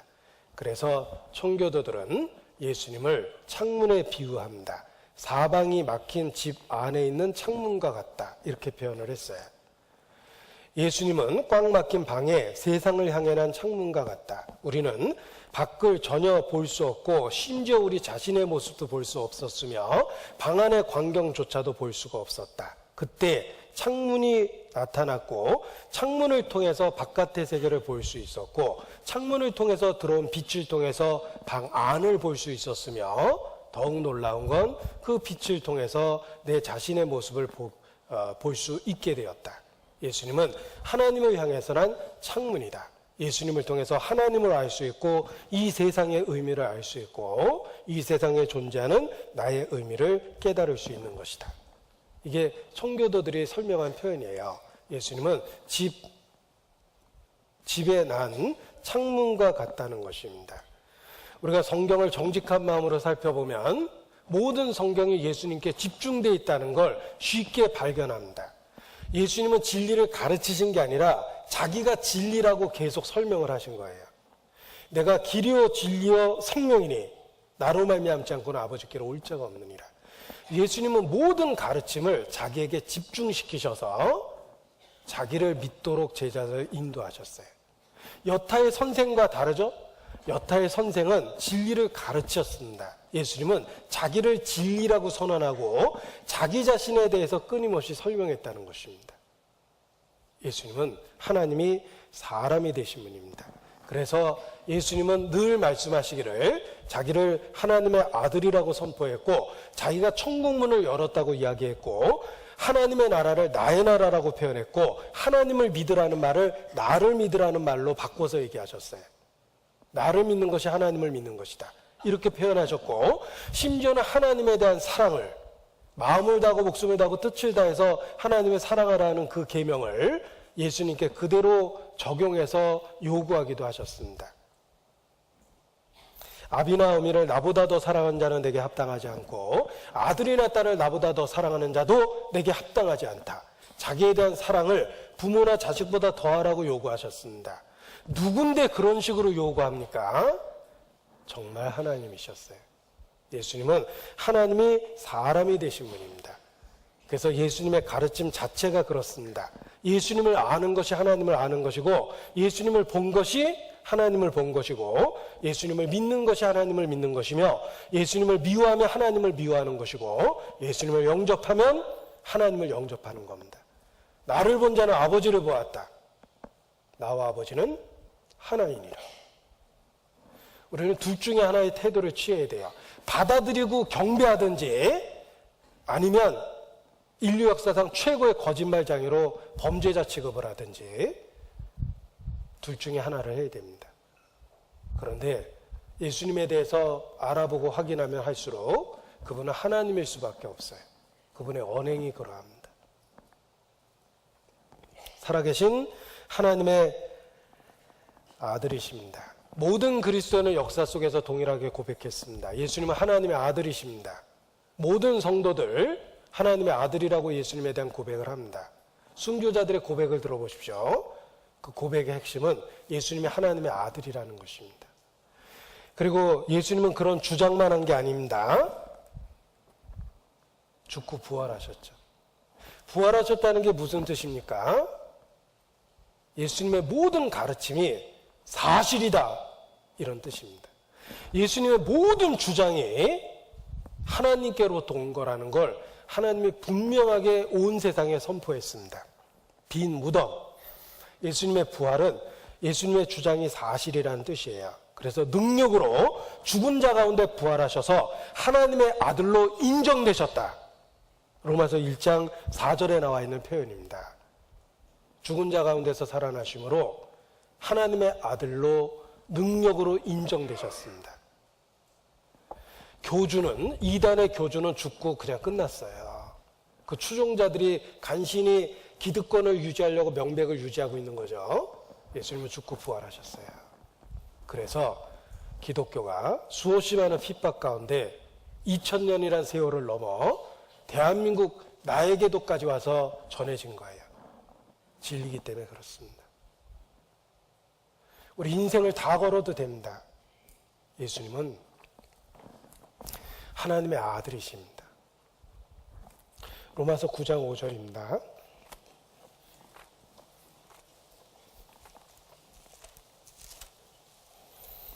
로마서 9장 5절.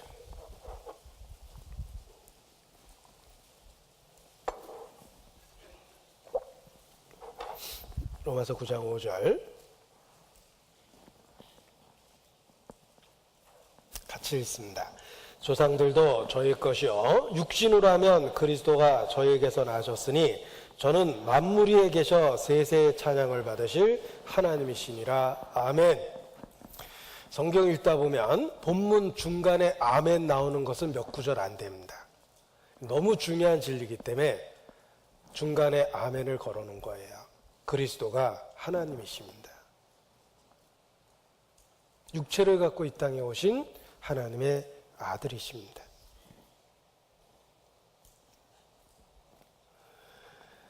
우리도 예수님 앞에 이러한 합당한 신앙의 고백을 드려야만 합니다. 예수님은 하나님의 아들이십니다.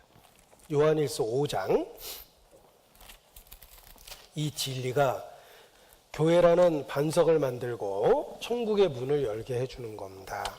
요한일서 4장 15절, 요한일서 4장 15절 같이 읽죠. 누구든지 예수를 하나님의 아들이라 시인하면 하나님이 저 안에 거하시고 저도 하나님 안에 거하느니라. 이게 중요한 진리입니다. 내 안에 성령이 오실 수 있는 근거가 되는 거예요. 누구든지 예수를 하나님의 아들이라 시인하면, 예수님은 하나님이 사람이 되신 분이에요. 고백하고 살펴보고 확인해 보십시오. 주는 살아계신 하나님의 아들이십니다. 요한일서 5장 5절, 요한일서 5장 5절 같이 읽겠습니다.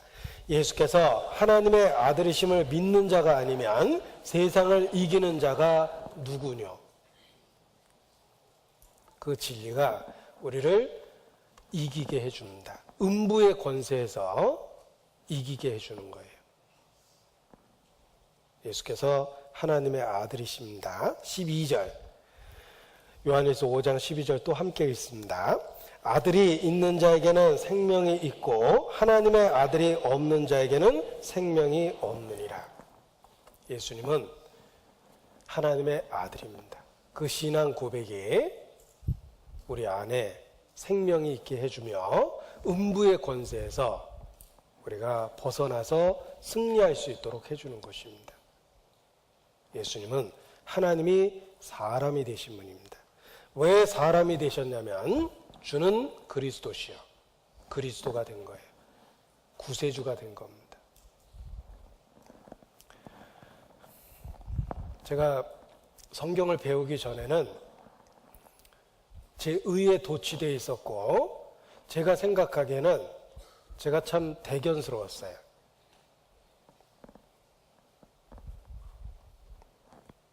다른 사람하고 비교해봐도 난 참 괜찮은 사람이에요. 그런데 성경을 배우고 중심을 보시는 하나님 앞에 서게 되니까 내가 갖고 있었던 좋은 것들은 다 환경이 만들어준 거예요. 내가 갖고 있는 좋은 상황과 환경이 나의 도덕적 체제를 만들어주고 내가 큰 죄를 짓지 않도록 만들어준 겁니다.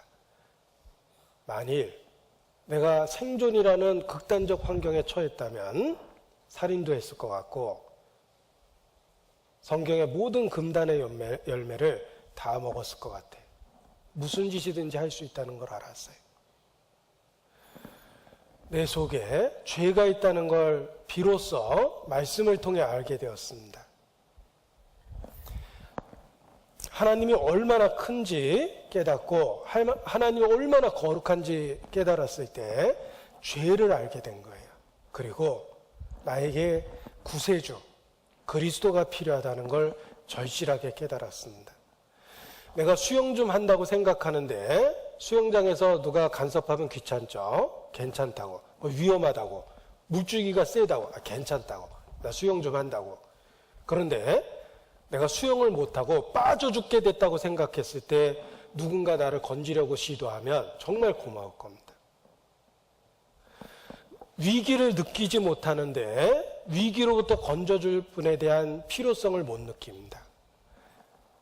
갚을 빚이 없는데 빚 갚아준다는 게 뭐가 고맙습니까? 아프지도 않은데 병을 낫게 해준다 그러면 사기꾼처럼 보이죠. 내게 빚이 정말 많다는 걸 알았어요. 갚을 수도 없는 빚이 있다는 걸 알게 되었어요. 빚을 갚아줄 분이 필요했습니다. 그리스도죠. 내가 얼마나 절망적인 상태에 있는지 확실하고 처절하게 깨달았어요.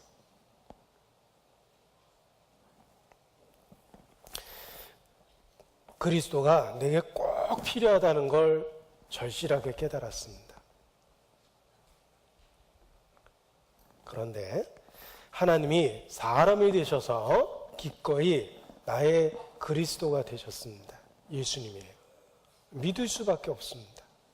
그래서 베드로와 같은 상황에 서서 함께 고백하게 됩니다. 주는 그리스도시요 살아계신 하나님의 아들이니이다. 마르다와 같은 입장에 서서 고백하게 됩니다. 주는 그리스도시요 세상에 오시는 하나님의 아들이심을 내가 알고 믿었습니다. 마가와 함께 서서 고백하게 됩니다. 하나님의 아들 예수 그리스도 복음의 시작이라. 도마와 같은 입장에 서게 됩니다. 나의 주시며 나의 하나님이시니이다. 우리가 자기 자신을 하나님 앞에서 철저하게 깨닫게 되면 그리스도를 믿어야 될 필요성을 절실하게 깨닫게 됩니다. 내가 끝도 없는 시면으로 빠져들고 있다면 밧줄, 유일하게 붙잡고 있는 밧줄에 매달릴 수밖에 없는데 그리스도는 내가 매달릴 수 있는 유일한 밧줄이 되셨습니다. 우리가 예수님이 누군지 올바로 알고 고백하는 것이 필요합니다. 그리고 그것이 고백을 넘어서 우리의 삶의 행동으로 나타나야 돼요. 예수님이 누군지 알았다면 그 지식에 맞게 우리의 반응이 나와야 됩니다. 그 당시에 사람들은 예수님의 언행을 보았습니다. 특별한 분이라는 걸 알게 되었습니다. 세례 요한 같다, 엘리야 같다, 에레미야와 같다. 그분이 특별하다는 걸 알았습니다. 그러나 그 어느 누구도 예수님을 하나님의 아들이라든지 그리스도라고까지는 생각을 못했던 거예요. 그리고 표적을 구합니다. 악하고 음란하다고 그랬죠? 표적을 구합니다. 당장 자기 삶에 일어나는 기적적인 일들을 통해서 하나님을 믿으려고 그러는 거예요. 그 많은 주어진 진리를 거절하고 그냥 표적을 구합니다. 그 당시에 사람들의 태도가 얼마나 잘못됐는지 알 수 있습니다. 말로는 메시아를 기다린다고 그들은 말하고 회당에서 메시아 이름을 부르고 기다렸습니다. 그러나 오신 예수 그리스도에 대해서 냉담했고 예수님을 조롱하고 비웃습니다. 제자들조차도 예수님의 순환에 대한 이야기를 들으면서도 노중에 누가 크냐고 다투고 그랬다고 돼 있죠. 그들이 보고 듣고 경험하는 그리스도에 대한 진리와 그들의 행동이 너무 대조적이고 슬픕니다. 그런데 그 슬픈 이야기가 이 마지막 때 그리스도인이라고 하는 우리 삶 속에 그대로 나타나지 않습니까? 우리가 말로는 예수님을 그리스도라고 얘기하고 하나님의 아들이라고 고백을 하는데 정말 그 지식에 맞게 우리의 삶이 변해 있습니까? 때로는 표적을 구하고 하나님에 대해서 냉담하며 무관심하고 그리고 예수님의 순환에 대한 예고를 들으면서도 노중에 누가 크냐고 다투는 제자들처럼 사소하고 부분적인 일에 집중하고 시기하고 다툽니다. 그게 정말 그렇게 중요하다고 생각하세요?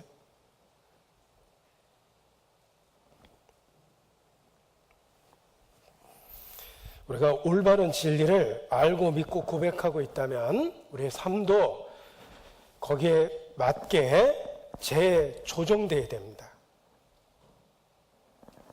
먼저는 올바른 신앙의 고백을 해보십시오. 주는 그리스도시여 살아계신 하나님의 아들이시다. 그 고백에다 예수님 확신을 줍니다. 내가 이 반석 위에 교회를 세우겠다. 그리고 음부의 권세가 그것을 이기지 못할 것이다. 승리에 대한 약속도 주십니다. 그리고 천국 열쇠를 내게 준다. 천국의 문을 열어주시고 천국을 맛보아 알게 하십니다. 하나님과 화목한 것이 이 땅에서 얼마나 놀라운 것인지를 우리는 경험하고 삽니다. 정말 죽음이라는 위기가 닥칠 때 대부분의 사람들은 정신적 발작이 일어나는데 여기까지라면 받아들이고 싶은 마음이 듭니다. 아멘. 이 마음이 편안해져요.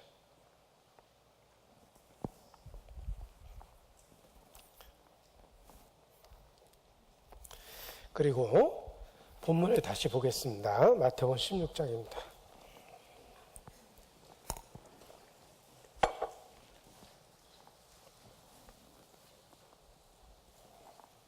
(24절)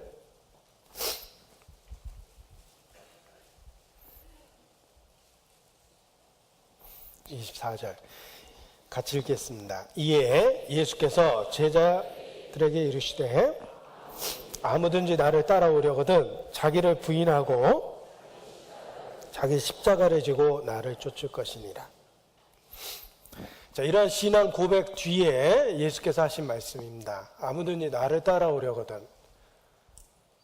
우리가 진리를 받아들였다면 진리에 합당하게 삶을 재조정하고 살아라, 이런 뜻입니다. 자기 십자가를 지고 날마다 나를 쫓아올 것이니라. 자기를 부인하고. 우리가 예수님에 대한 신앙 고백, 그리고 고백으로만 끝이 나는 것이 아니라 그 후에 마땅한 삶의 태도를 가져야 된다는 뜻입니다. 자기를 부인하고 날마다 자기 십자가를 지고 나를 쫓을 것이니라. 이 세상에서 나와 내 말을 부끄러워하면 나도 천군 천사들 앞에서 그 사람을 부끄러워할 것이다. 예수님 말씀하셨습니다. 우리가 고백하고 있는 진리만큼 우리 삶이 변화될 수 있도록 항상 일깨워야 됩니다. 우리 모든 걸 걸어도 될 만한 진리를 우리에게 주신 거예요. 생각해 보십시오. 갑자기 대한민국 최고의 재벌 이건희 씨가 병상에서 벌떡 일어나서 저한테 전화를 했습니다. 계시를 받았는데 목사님과 동업을 하고 싶습니다. 저도 전 재산을 다 내놓을 테니까 목사님도 전 재산을 다 내놓고 함께 삼성이 아니라 우리 5성 그룹을 하나 만듭시다. 저한테 사업 제안을 했다면 생각해 보십시오. 본인도 전 재산을 다 걸겠다고 이야기합니다. 저에게 전부를 걸라고 이야기합니다. 제 재산은 금방 계산이 됩니다. 얼마 안 되기 때문에. 그분의 재산이 얼마인지 모르겠지만 그거 거절할 사람은 없을 거예요. 그분은 자기 전부를 걸었죠. 나도 내 걸 전부를 걸면 되는 거예요. 액수를 불문하고 그냥 전부를 서로 걸자는 것입니다. 그거 거절할 사람은 없을 거예요. 왜냐하면 내가 거는 금액은 그분이 거는 금액에 비해서는 너무나 작기 때문에 그렇습니다. 하나님이 우리에게 요구하시는 것이 그렇습니다. 하나님은 우리를 구원하기 위해서 전부를 거셨던 거예요. 그리고 우리에게 정말 그 진리를 받아들였다면 우리에게도 전부를 걸라고 말씀하십니다. 그래서 자기 십자가를 지라, 이렇게 얘기하신 거예요. 나도 십자가를 지니까 너도 자기 십자가를 지고 날마다 나를 쫓을 것이니라. 그것이 합당하지 않느냐, 마땅하지 않느냐라고 우리에게 말씀해 주십니다. 합당한다. 주님이 우리의 모든 것을 요구한 건 결코 지나친 게 아닙니다. 그분이 우리에게 먼저 모든 것을 주셨기 때문에 그렇습니다. 우리가 믿고 있는 진리가 그런 내용을 담고 있는 겁니다. 이것이 꾸며낸 이야기고 서두에 말씀드린 것처럼 미토스, 인간이 만들어낸 신화적 이야기라면 아무런 의미가 없습니다. 그러나 우리가 믿고 있는 이 사실은 로고스입니다. 진리예요. 우리의 인생 전부를 걸어도 지나친 투자가 아닙니다. 전부를 걸라고 말씀하십니다. 그래서 날마다 자기 십자가를 지는데 절대적 조건이 또 하나 있습니다. 기쁨과 즐거움으로 지는 겁니다. 우리가 운명을 같이 하겠다라는 세상적인 모형을 찾아보면 결혼입니다. 결혼은 정말 내 사랑하는 사람을 위해서 함께 하겠다는 결심을 분명하게 표현하는 것이 결혼입니다.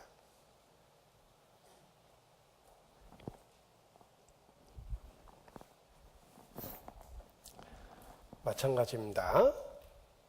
우리가 결혼은 사랑하는 사람과 함께 하겠다라는, 운명을 같이 하겠다라는 결심을 표현하는 것처럼 우리의 삶 속에 주님과 함께 하겠다는 결심이 필요합니다.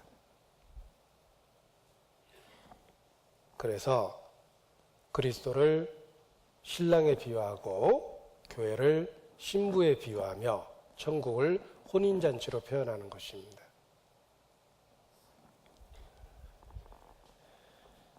주는 그리스도시요 살아계신 하나님의 아들이시니이다. 주의 고백 위에 교회를 세워주시고 이 고백을 통해 천국문을 열어주시며 이 고백을 붙잡고 날마다 내 십자가를 지고 주님을 따를 수 있도록 연약한 나를 붙잡아 주시옵소서. 그렇게 기도로 화답하는 것이 마땅합니다. 기도하시겠습니다. 아버지 하나님, 소망을 주시고 천국을 바라보고 연약한 가운데 주의 이름을 부르며 살 수 있도록 모든 은혜를 허락해 주신 것 진심으로 감사를 드립니다. 주님 앞에서는 그날 잘하였다 충성된 종아라는 칭찬과 영광 가운데 주님 만날 수 있기를 바라고 원합니다. 우리의 신앙 고백이 말에만 있지 아니하고 우리의 땀과 희생과 수고 속에 있기를 또 바라고 원합니다. 자기 십자가를 지고 날마다 기쁨으로 주님과 동행할 수 있도록 함께하여 주시옵소서. 또 주님 안에서 예비된 8월 6일 수양에도 함께할 수 있도록 우리의 마음을 넓혀주시고 열정을 갖고 참여할 수 있도록 도와주시기를 주님께 기도합니다. 지금도 공주에서 진행되고 있는 1차 수양에 참여한 영혼들 모두 구원함을 얻을 수 있도록 함께하여 주시옵소서. 주께 의지합니다. 고마우신 우리 구주 예수님 이름으로 기도합니다. 아멘. 찬송 253장 같이 하시겠습니다.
세상에 많은 사람 그 문으로 들어가 넓은 길로 갈지라도 멸망 길로 끝나니 세상 어떤 복의 영화 모두 내어버리고 주의 말씀 순종하여 그 생명길로 갑시다. 구원으로 인도하는 그 좁은 문 들어가 영생으로 인도하는 그 생명길 갑시다. 구원의 문 열렸으니 주의 공로 힘입어 주저 말고 들어가서 생명길로 갑시다. 구원의 문 닫힌 후에 들어가고 싶으나 번 닫힌 구원의 문도 열려지지 않으니 구원을 인도하는 그 좁은 문 들어가 영생으로 인도하는 그 생명길 갑시다.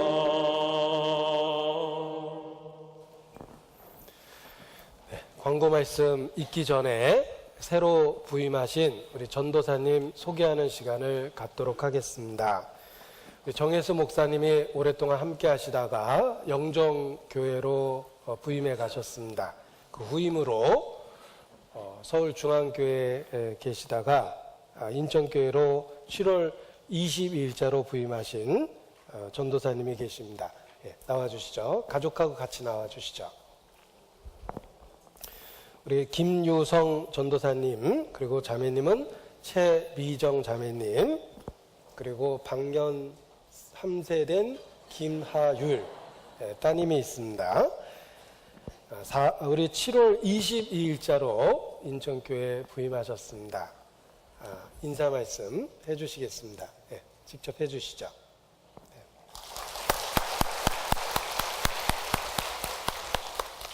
예, 안녕하세요. 김유성 형제입니다.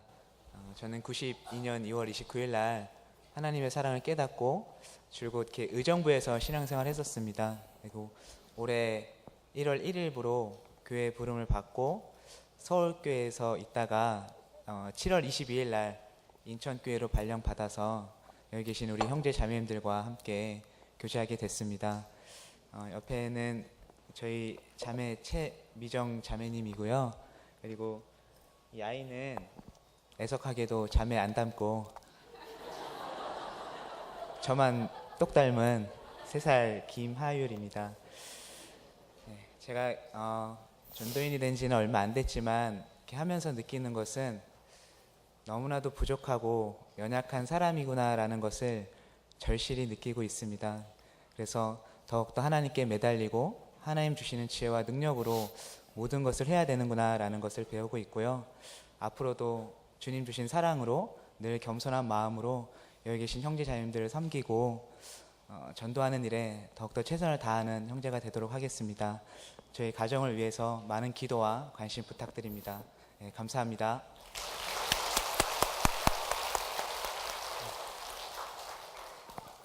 늘 기도로 함께 해주셔서 귀하게 주님 앞에 쓰임이 될 수 있도록 우리 인천교회 형제자매님들이 도와주시기를 부탁을 드립니다.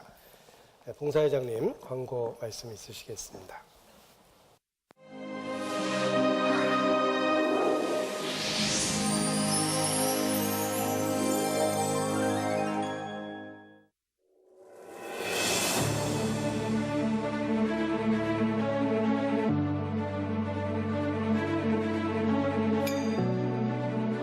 같이 구원받고 온 친구가 같이 구원받고 그냥 천국 갔으면 좋겠다는 게 소망입니다.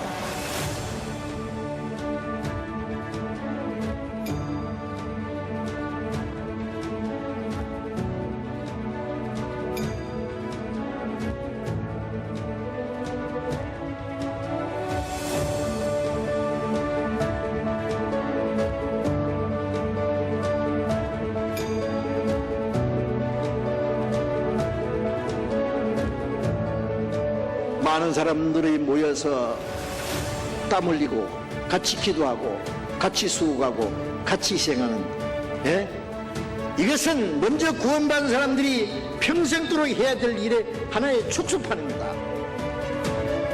구원받은 사람들이 함께 기도하고 전국 교회가 함께 복음을 해서 협력하고 마음을 같이 해서 함께 수고하고 함께 시행할 때 그 가운데서 하나님이 큰 구원의 역사를 이루시는 거예요.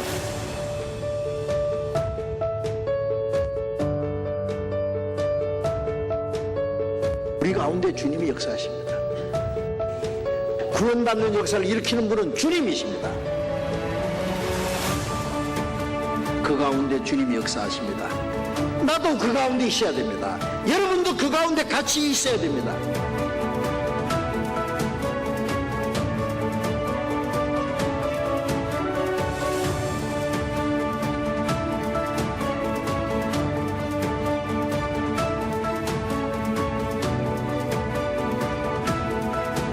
우리는 주님이 주신 중대한 사명이 있습니다. 그 사명은 하나님이 하시는 일을 전하는 겁니다. 우리가 받은 이 큰 은혜를 전하는 겁니다. 예수님 말씀하신 대로 너희는 온 천하에 다니며 만민에게 복음을 전파하라. 땅끝까지 주님을 증거하고 복음을 전하는 그것이 우리에게 주어진 사명입니다.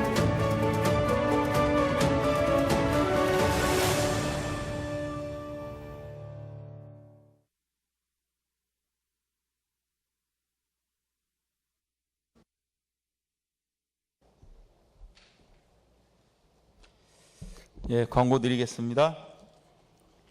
영상으로 보셨듯이 이제 며칠 안 남았습니다. 12일 남았는데요. 어제 그 사전 답사를 다녀왔습니다. 1차에 지금 광주 중심으로 많은 교회들이 열심히 맡은 봉사하시고 전도하는 걸 보고 왔습니다. 이제 저희도 4차 때도 저희 중심구의 교회인 만큼 또 봉사할 것도 많고 또 전도 지금 현재 목표 100% 이상 달성을 했습니다. 그분들도 다 구원받고 올 수 있도록 지금부터 기도해 주시고요. 아직 그 사전 그 접수 2단계가 있습니다. 8월 2일까지니까요. 사전 접수 꼭 부탁드리고요. 버스 예약을 아직 안 하신 분이 많이 있습니다. 버스 예약을 꼭 좀 부탁드리겠습니다. 그래야 사전에 버스 예약을 하니까요. 꼭 좀 버스 이용하시는 거 꼭 좀 협조해 주시기 부탁드리겠습니다. 오늘 모임 안내입니다. 오늘 오후 학예수양의 TFT 모임이 1시 30분에 믿음실에서 있고요. 봉사위원 모임이 오후 4시 믿음실에서 있습니다. 그리고 2차 2단계 사전 접수 마감이 밤 12시가 마감이 되겠습니다. 7월 26일 화요일 봉사의 원래가 오후 7시 30분 이곳 대강당에서 있습니다. 나머지 모임은 소식지를 참고하시기 바랍니다. 2차 학예수양의 명찰을 사무실 앞에서 수령해 가시기 바랍니다. 그리고 중고등부 학예수양의 차량 출발 안내입니다. 7월 30일 토요일 오후 12시 교육원 아래에 있는 세차장 앞에서 출발하니까 참고하시기 바랍니다. 4차 학예수양의 버스 및 개인 차량 이용 공지사항입니다.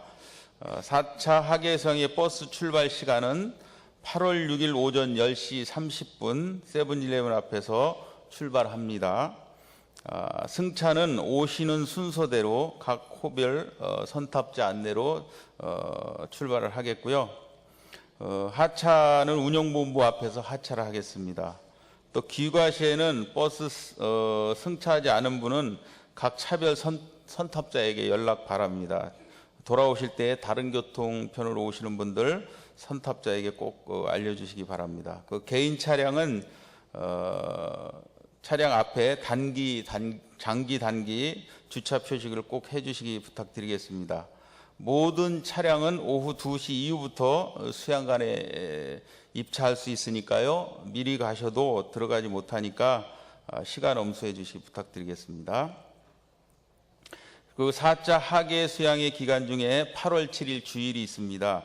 4차 수양의 기간 중 8월 7일 주일은 수양회로 대체하게 되겠습니다. 본당에서는 말씀과 모임이 없으니 교회학교 중고등부는 오전 말씀은 교육원 4층에서 진행되오니 착오 없으시기 바랍니다. 그리고 혹시 토요일 날 그 학예 수양에 오시는 분을 위해서 대중교통편을 소식지에들에게 실어놨습니다. 인천 터미널 9월동에서 고속버스 창구에서 정안휴게소 하행선에서 매표하셔서 전라도로 가는 그 버스 익산이나 전주 가는 걸 탑승하시면 정안휴게소에서 내릴 수 있습니다. 내리시기 20분 전에 여기 소식지에 있는 전화번호로 전화를 하시면 주차 수송부에서 정안휴게소로 모시러 가게 되겠습니다. 장소는 하행선 종합안내소 앞에서 기다리시면 됩니다. 이렇게 하시면 편리하게 학예수양회를 찾아올 수 있으니까요. 그렇게 이용해 주시기 부탁드리겠고요. 다시 한번 광고 드리는데요. 차량 접수 꼭 좀 부탁드리겠습니다. 이상 광고 마치겠습니다.